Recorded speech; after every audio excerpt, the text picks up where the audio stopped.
prévu est toujours dans les locaux de l'école Eureka pour formation continue, qui se trouve à Rabat, rue Draa Agdal, plus exactement.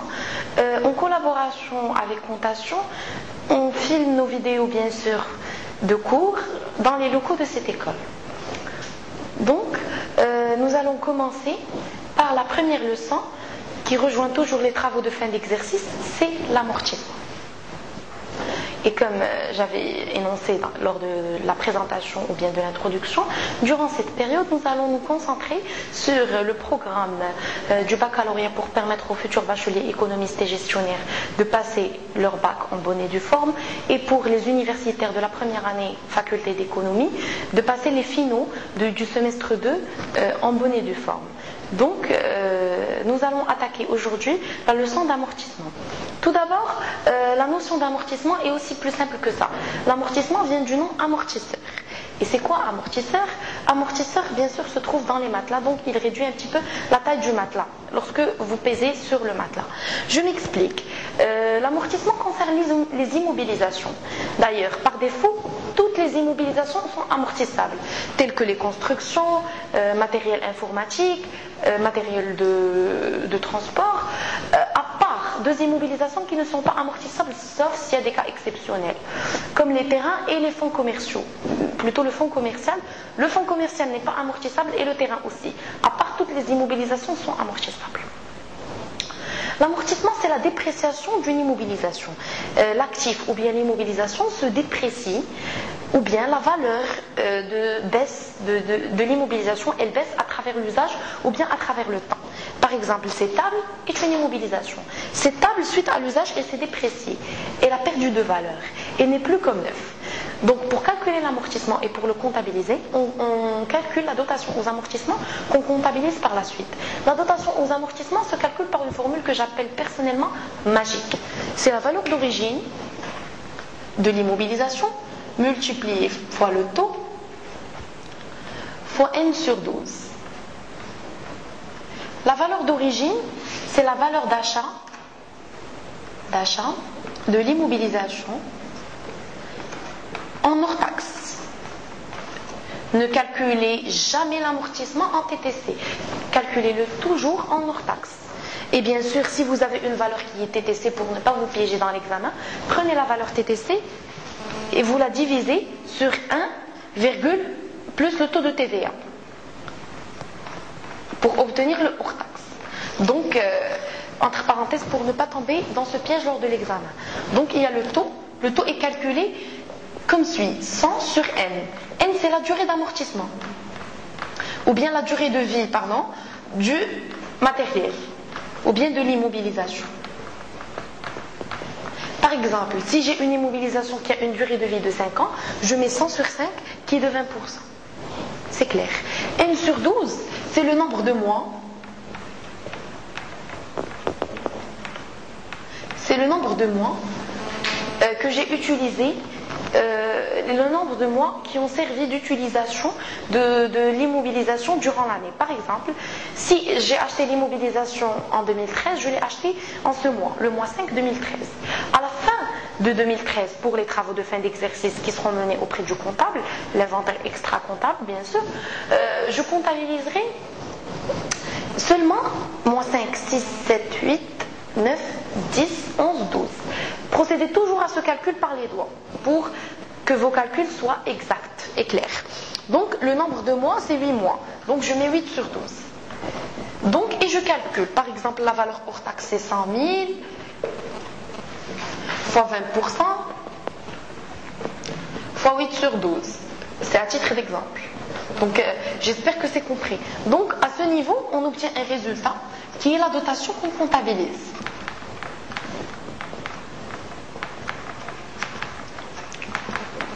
Qui est la dotation aux amortissements. Donc, après, on procède à une comptabilisation de la dotation. La dotation, pour la comptabiliser, vous savez toujours qu'au niveau du plan comptable, vous avez 3 genres d'immobilisation. Vous avez le 21, vérifiez le plan comptable, c'est les immobilisations en non-valeur.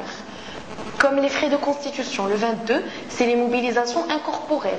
À titre d'exemple, je vous donne les brevets. Le 23, c'est les immobilisations corporelles. Ça se trouve dans le plan comptable, comme le matériel de transport, le matériel informatique, etc. Donc, pour ne pas tomber dans le gaspillage du temps lors de l'examen et fuyer dans le plan comptable, je vais vous donner une méthode simple. Pour comptabiliser la dotation, on débite le 619. Le 619.1, si l'immobilisation en valeur. Le 619.2, si il s'agit d'une immobilisation incorporelle. Le 619.3, s'il s'agit d'une immobilisation corporelle. Donc, si j'ai un matériel de transport qui est amorti et j'ai calculé la dotation, donc je mets le 619.3 au débit. Si j'ai un brevet, par exemple, qui est une immobilisation incorporelle, je mets le 619.2. Si j'ai des frais de constitution qui sont à l'ordre de 2111 sur le plan comptable, je mets le 619.1. Du coup, après, lorsque je comptabilise, je mets ce 619.1, 2, 3, ça dépend de la catégorie au débit. Dans le journal, bien sûr, vous savez bien comment dresser un journal. Je mets le compte de l'immobilisation. Par exemple, si j'ai un matériel de transport, c'est le 2340. Le 2340, j'enlève ce 0 et je mets le 8 en deuxième position. Le 8, c'est toujours le symbole de l'amortissement. Et je mets amortissement du matériel de transport. C'est simple. Donc ici, je mets dans le débit, bien sûr le principe de la partie double, débit est égal crédit. Je mets le montant de la dotation que j'ai calculé au préalable, ici et ici. Donc c'est comme ça que se calcule et se comptabilise la dotation. Je mets le 619, 1, 2, 3, ça dépend de la catégorie. Si c'est une immobilisation en valeur, 1, si c'est une immobilisation incorporelle, 2, si c'est une immobilisation corporelle, 3. Donc, et je mets le compte de l'immobilisation au crédit avec le 8 en deuxième position, amortissement de l'immobilisation concernée, que ce soit matériel de transport, matériel informatique, avec les montants de la dotation au débit et au crédit pour respecter le principe de la partie double. Je vous donne une nota bene. Je vous ai dit que pour calculer la dotation, il y a une formule magique, c'est la valeur d'origine fois le taux fois le nombre de mois écoulés n sur 12. Mais si j'ai une immobilisation en valeur, ça s'appelle le prorata temporis, lorsque je calcule le nombre de mois.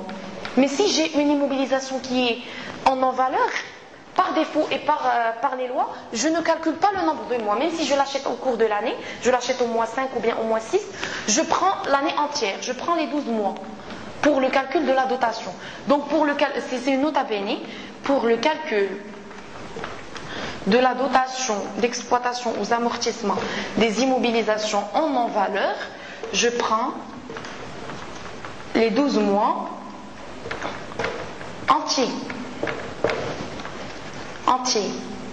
Donc c'est la valeur d'origine fois le taux fois 12 sur 12, par défaut.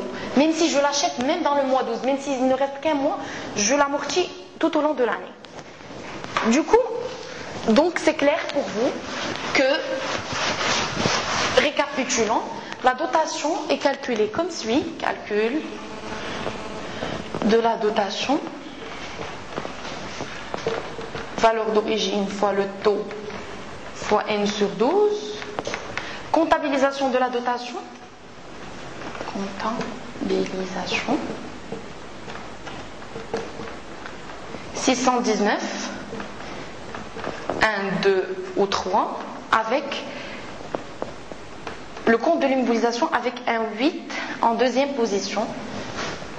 Donc, et bien sûr le montant de la dotation ici au débit et au crédit.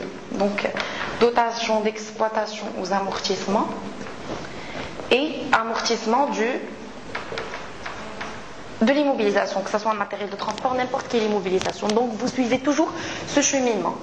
Après avoir fini avec la dotation, nous allons passer à l'écriture de cession, puis à l'amortissement dégressif. Ou bien il se peut qu'on joigne l'amortissement dégressif à une autre vidéo parce qu'il nécessite un cheminement particulier. Pour l'écriture de cession, par exemple, si je cède une immobilisation, bien sûr que j'ai déjà utilisée, c'est une immobilisation qui n'est pas neuve, donc elle a déjà été amortie. Donc je ne vais pas la vendre par exemple à la valeur d'origine du premier jour, la valeur d'achat, parce qu'elle a été amortie, elle a perdu de sa valeur. Je m'explique. Je vous donne un petit exemple pour comprendre. Je suis une société, par exemple Eureka, l'école où on se trouve, n'allons pas loin, elle a un matériel informatique, qui est un ordinateur. La valeur d'origine, c'est-à-dire elle l'a acheté par exemple, elle a acheté ce matériel le 1/1/2008. La valeur d'origine de ce matériel était de 20 000 dirhams. Le taux d'amortissement, la durée de vie de ce matériel est de 10 ans. C'est-à-dire, avec un taux de 100 sur 10, on déduit que le taux est de 10%. 10%, le taux. Donc, elle a décidé aujourd'hui, par exemple, elle a décidé on est le 12 mai, elle a décidé le 12 mai 2013 de le vendre à une valeur de 7 000 dirhams. Donc, l'écriture de cession se passe sur les 3 étapes suivantes, quel que soit l'élément cédé. Toujours, si vous avez une cession, passez par ces 3 étapes. Première étape, constatation de la cession. On va constater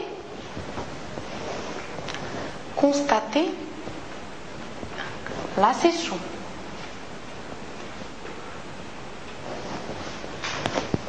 On débite 51,41 la banque. Si bien sûr j'ai été payé par moyen bancaire, ou bien si je l'ai vendu à crédit, je débite le 34,81. Créance